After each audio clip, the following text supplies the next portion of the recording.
Pemirsa, gara-gara berutang kepada warga untuk membayar honor pengurus RT dan RW, Lurah Duri Kepa Marhali dicopot dari jabatannya. Lurah Duri Kepa siap diperiksa polisi setelah kasusnya dilaporkan pemberi utang.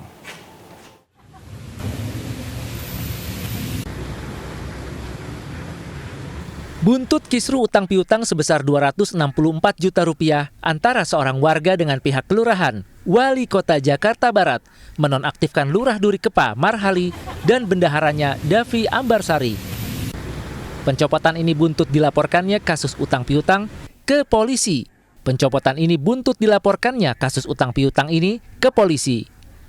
Lurah Duri Kepa dan bendaharanya dicopot agar fokus menjalani proses hukum. Punya utang. Bendaharanya. Pas saya mau mengajukan honor RT/RW di bulan September, itu udah jong. Nah kan saya bingung nih siapa yang mencairkan dan sebagainya. Nah kita undanglah bendahara pada saat itu, ya kan hadir intinya gitu. Pak, ini kan kejadian udah dilaporkan ya Pak. Lalu seperti apa nih Pak tindakan Bapak atas laporan yang dilakukan? Saya atas laporan tersebut ya saya tinggal saya siap aja dipanggil. Siap dipanggil? Ya dipanggil, saya siap Kasus ini mencuat setelah pemberi pinjaman Sandra Komalasari melaporkan Lurah Duri Kepa dan bendaharanya ke polisi karena merasa tertipu. Saat meminjam, bendahara berdalih untuk membayar honor RT dan RW. Sandra mengaku mau meminjamkan uang karena diiming-imingi diberikan proyek.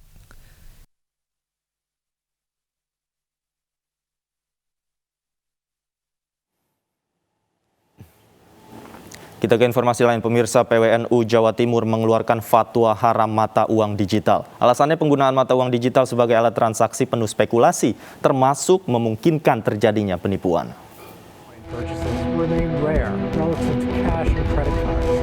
Cryptocurrency alias mata uang digital sedang naik daun. Salah satu contohnya adalah Bitcoin. Setelah MUI, kini giliran PWNU Jawa Timur mengeluarkan fatwa haram mata uang digital. Pasalnya, transaksinya penuh spekulasi dan banyak potensi merugikan pihak lain. Spekulasi ini menurut PWNU mirip perjudian. Mata uang digital adalah alat transaksi online satu orang dengan orang lain. Selain itu, mata uang ini juga dipakai untuk investasi. Banyak orang tergiur karena bisa sifatnya universal, karena beredar secara online termasuk bisa mendulang untuk banyak dengan cara cepat.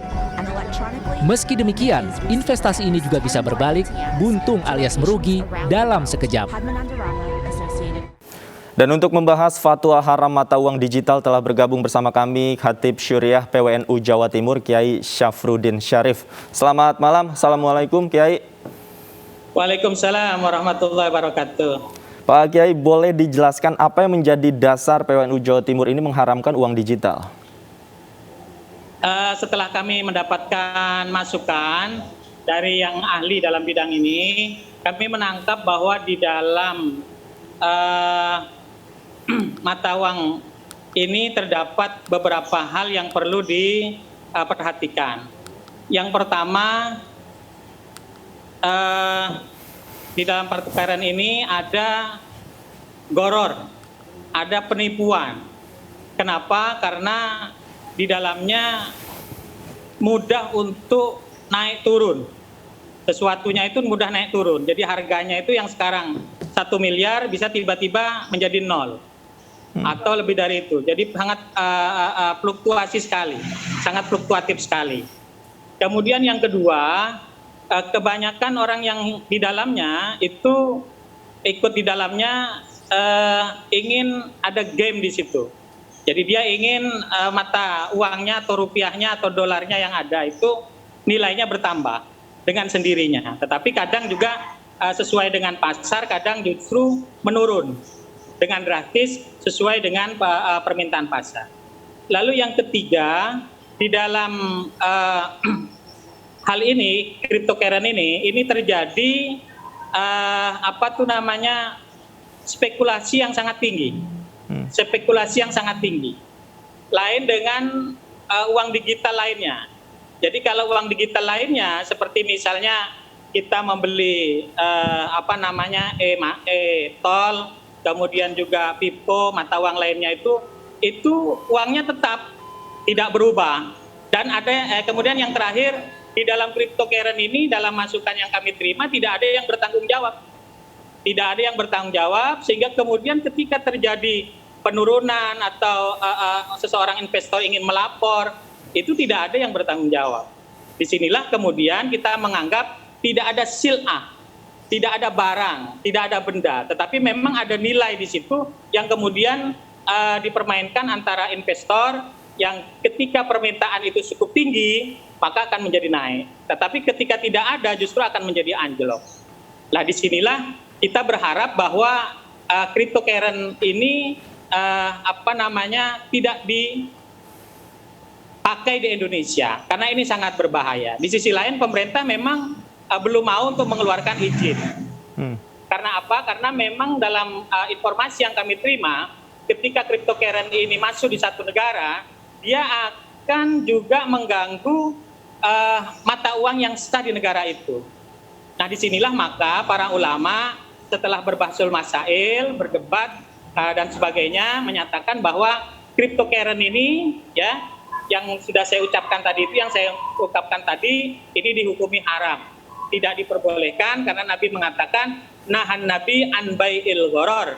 Nabi melarang dari jual beli yang banyak mengandung penipuan, yang banyak mengandung gharar.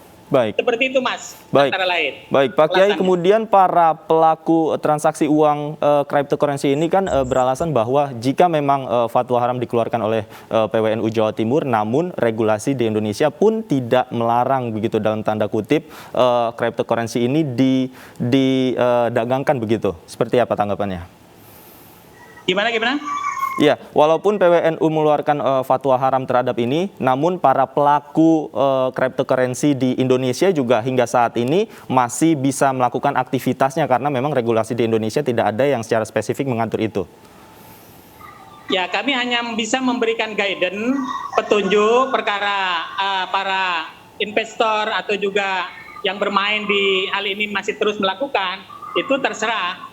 Jadi karena kami tidak bisa menekan atau juga memberikan sebuah hal yang kemudian menghentikan mereka secara signifikan. Jadi oleh karena itu kami hanya bisa memberikan informasi di mana letak keharamannya, mengapa kok tidak boleh, dan tentu karena mengandung gharar, maka di sini ada gunmun wa gurmun. Ada spekulasi yang tinggi antara untung rugi seperti orang yang bermain judi itu. Baik. Disitulah maka kami berharap tidak ada orang yang dirugikan, sehingga kemudian ada penyesalan di belakang hari. Yang kedua, kita menginginkan bahwa dengan fatwa ini, pemerintah tidak mengeluarkan izin. Karena ketika pemerintah mengeluarkan izin, maka kemudian di Indonesia akan semakin banyak orang yang kemudian saya khawatir tertipu dengan sistem ini. Dengan sistem ini yang memang saat ini masih belum bisa kita lihat bagaimana perkembangan berikutnya. Tapi hari ini sesuai dengan masukan, kita melihat bahwa bahayanya lebih besar. Bahayanya lebih besar, baik itu untuk orang yang ingin bermain di dalamnya, maupun bagi negara pada satu saat dan satu sisi, di mana dia akan mengganggu keuangan-keuangan yang sah di satu negara. Baik, Pak Kiai, kemudian hasil rekomendasi ini apakah sudah dikoordinasikan juga dengan PBNU dan juga Majelis Ulama Indonesia? Untuk PBNU, jadi ini kami membahas untuk masukan muktamar, Mas. Jadi muktamar akan juga membahas cryptocurrency ini secara nasional dan internasional karena ada peserta dari PCI di beberapa negara yang akan datang pada saat muktamar nantinya. Jadi ini akan dibahas lagi nanti di PBNU pada saat muktamar. Namun insya Allah keputusan kami ini sudah bisa untuk dijadikan landasan karena kita berdebat dan mendapatkan masukan-masukan dari pihak-pihak yang memang sudah mengerti dan juga pada levelnya untuk menjelaskan kepada kami.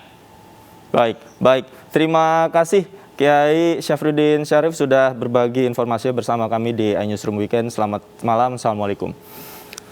Pemirsa, jika PWNU Jawa Timur dan MUI sudah mengeluarkan fatwa haram mata uang digital, Muhammadiyah hingga saat ini belum mengambil keputusan. Dan kita telah bergabung dengan Wakil Ketua Majelis Tablik PP Muhammadiyah, Fahmi Salim. Selamat malam, Assalamualaikum Mas Fahmi. Baik, Mas Fahmi, kami belum mendengar audio Mas Fahmi, mungkin masih di mute. Waalaikumsalam warahmatullahi wabarakatuh. Nah, oke. Mas Fahmi, jika PWNU Jawa Timur sudah mengharamkan mata uang digital atau cryptocurrency, bagaimana sikap Muhammadiyah melihat hal ini, Mas Fahmi? Ya, pada umumnya ya kita mengacu kepada peraturan yang dikeluarkan oleh pihak otoritas yang berwenang. Dalam hal ini Bank Sentral, Bank Indonesia dan juga OJK. Selama di Indonesia itu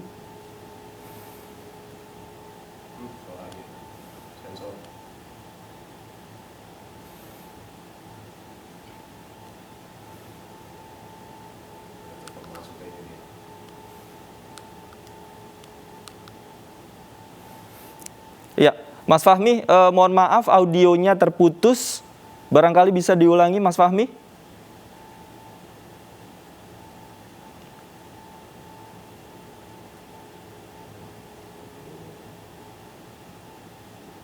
Iya.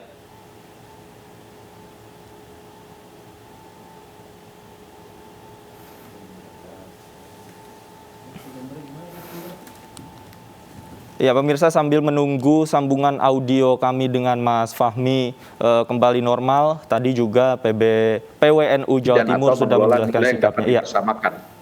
Ya, jadi itu virtual currency tidak atau belum diakui sebagai alat transaksi pembayaran yang sah di negara, bahkan di seluruh wilayah Republik Indonesia itu nggak boleh. Maka kaidah agama, ya usul fikih mengatakan bahwa hukmul hakim itu yarfaul khilaf mulzim, ya hukum daripada otoritas penguasa pemerintah, apalagi dalam hal ini menyangkut hajat hidup orang banyak ya dalam perekonomian, alat tukar dan sebagainya, itu bersifat mengikat dan mengangkat atau menghilangkan adanya perbedaan pendapat. Jadi kita merujuk ke sana. Nah, kita perlu berhati-hati ya, seperti misalnya ini saya dapat berita kemarin ya, ada di suara.com di tanggal 28 Oktober ada menurunkan berita aset kripto investor senilai 1,7 miliar hilang. Nah, artinya apa? Ini kan masih menjadi tanda tanya besar gitu ya, karena dunia kripto ini memang menjadi persoalan problem di seluruh dunia. Ya, ini akan bisa menggoyang dan menggeser peran Bank Sentral selaku yang mengelola dan mengatur ya nilai mata uang. Beda dengan mata uang digital misalnya, jadi yang misalnya digitalisasi transaksi, kita pakai rupiah tapi bayarnya secara digital, ya kayak kita bayar apa itu? Bayar tol gitu ya. Tol, kemudian GoPay ada sebagainya, itu kan ada, kita pakai uang rupiah, hanya kita tabung atau kita masukkan top up di platform fintech itu ya. Jadi nilainya tidak ada yang berubah, sama nilainya dengan yang berkembang di Bank Indonesia dan seluruh tanah air. Nah, baik, yang jadi masalah ini kan adalah dalam hal ini Anda sepakat bahwa memang cryptocurrency ini memungkinkan atau memiliki potensi mudarat yang lebih besar? Iya, mudaratnya jauh lebih besar ya, dan sekiranya kalau jadi itu kan ini kan nggak jelas nih siapa otoritas daripada virtual atau cryptocurrency yang ada itu. Bitcoin itu seolah-olah seperti dia alat investasi. Nah, itu sangat berbahaya alat investasi. Kita tahu alat investasi, sarana investasi misalnya emas ya, kemudian ada saham, ada trading ya, trading saham, kemudian juga ada tanah. Jadi jelas bendanya, barangnya itu ada gitu. Tapi kalau uang-uang seperti ini kan tidak jelas. Nah, lain misalnya kalau Bank Indonesia itu akan menerbitkan mata uang rupiah digital. Nah, misalnya rupiah digital ini apa memungkinkan nanti? Ya bisa saja, tapi kan kita akan tunggu Baik. bagaimana keputusan dari Bank Indonesia. Kita tidak boleh terburu-buru, tidak boleh juga Jadi masih menghalalkan atau menunggu ya Mas Fahmi ya terkait halal dan haram uang kripto ini, sikap Muhammadiyah? Iya, secara kalau melihat perilaku yang ada sekarang itu cenderung kita mengatakan lebih banyak motorotnya ya. Tapi nanti kalau misalnya ada pemerintah memberikan aturan, ada underlyingnya ya. Sementara ini kan yang bermasalah itu kan cryptocurrency-nya. Tapi kalau aset kripto ya, aset kita dikriptokan itu boleh. Karena memang ada barangnya, ada underlyingnya gitu ya. Nah, kalau misalnya nanti ada rupiah digital ya, itu memungkinkan ada perangkat aturan-aturannya dalam peraturan Bank Indonesia ke depan, ya saya kira itu sah-sah saja karena ada negara, otoritas dan ada penjaminannya, ada underlyingnya. Baik, tapi secara spesifik Muhammadiyah sudah membahas perihal ini di internal. Ya, ini baru di majelis tarjih itu belum dibicarakan secara khusus, tapi sudah ada pembahasan tapi belum final. Baik, untuk terakhir masukan dari Muhammadiyah untuk anak muda yang memang sebagian besar mayoritas pemain ya di bidang uang kripto ini seperti apa, Mas Fahmi? Ya, saya kira ada fenomena yang menarik dan kita apresiasi ya, anak-anak muda saat ini sudah lebih dewasa dan berpikir bagaimana mereka menjadi investor. Jadi ada istilahnya kan investor muda. Nah, ini satu hal yang positif ya, perlu didorong oleh pemerintah dan seluruh stakeholder agar anak-anak muda ya, milenial ya, yang mereka itu sudah berpikir bagaimana mengamankan ekonomi itu justru harus melakukan aktivitas kegiatan ekonomi yang sesuai dengan aturan agama dan aturan negara. Nah, saya kira nanti dari ormas-ormas Islam dan pemerintah, bil khusus ya Bank Indonesia ini bisa memberikan arahan-arahan yang lebih baik supaya anak-anak muda ini jangan salah berinvestasi. Jadi investasi yang jelas saja. Baik. Untuk menjaga nilai mata uang ya kita Baik. pakai emas ya, pakai tanah atau kita trading saham ya. Baik. Itu saya kira. Baik, artinya tidak hanya harus sesuai dengan aturan negara tapi juga sesuai dengan aturan syariat Islam. Terima kasih Mas Fahmi Salim sudah bergabung bersama kami di iNewsroom Weekend. Selamat malam. Assalamualaikum. Pemirsa, petugas kebersihan menemukan sebuah dompet yang berisi cek senilai 35,9 miliar rupiah dan juga 5 buku tabungan di Terminal 2 Bandara Soekarno-Hatta, Tangerang, Banten.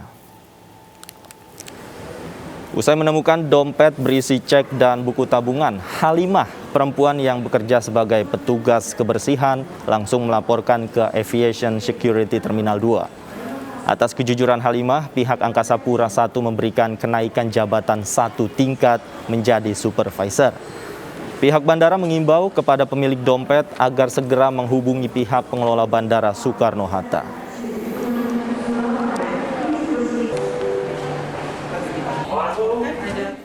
Dan kita telah bergabung bersama Ibu Halimah, petugas kebersihan Bandara Soekarno-Hatta yang menemukan cek senilai 35 miliar rupiah. Selamat malam, Ibu Halimah.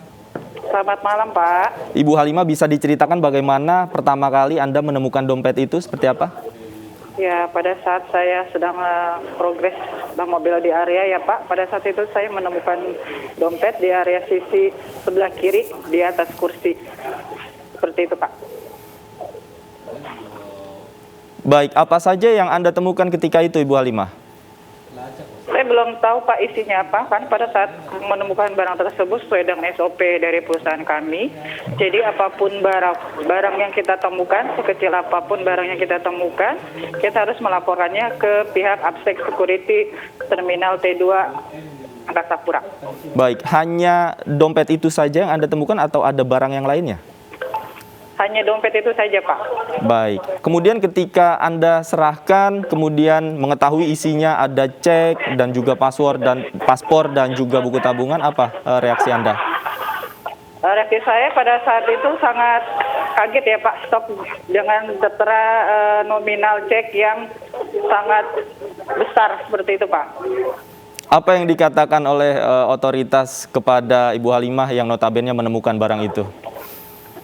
Ya, dia menanyakan kronisnya di mana temuan barang tersebut, jadi sudah saya jelaskan penemuannya di area kursi. Seperti itu, Pak. Oke, Ibu Halimah sebelum kejadian ini pernahkah menemukan barang-barang yang lain lagi, Bu Halimah? Pernah, Pak. Artinya sudah sering ya Ibu menemukan barang-barang yang tidak sengaja terjatuh kemudian diserahkan? Iya, betul. Baik, terakhir ketika Anda mendapatkan promosi satu tingkat jabatannya seperti apa? Ya, saya sangat berterima kasih pada PT Angkasa Pura Solusi yang telah memberikan saya apresiasi dan kenaikan jabatan, Pak. Baik. Terima kasih banyak Ibu Halimah sudah bergabung bersama kami di iNewsroom Weekend. Tetap dijaga integritasnya. Terima kasih. Selamat malam. Baik, Pak. Pemirsa, hanya persoalan rebutan lahan parkir seorang ponakan menyewa pembunuh bayaran menghabisi pamannya sendiri. Kami hadirkan informasinya usai jeda.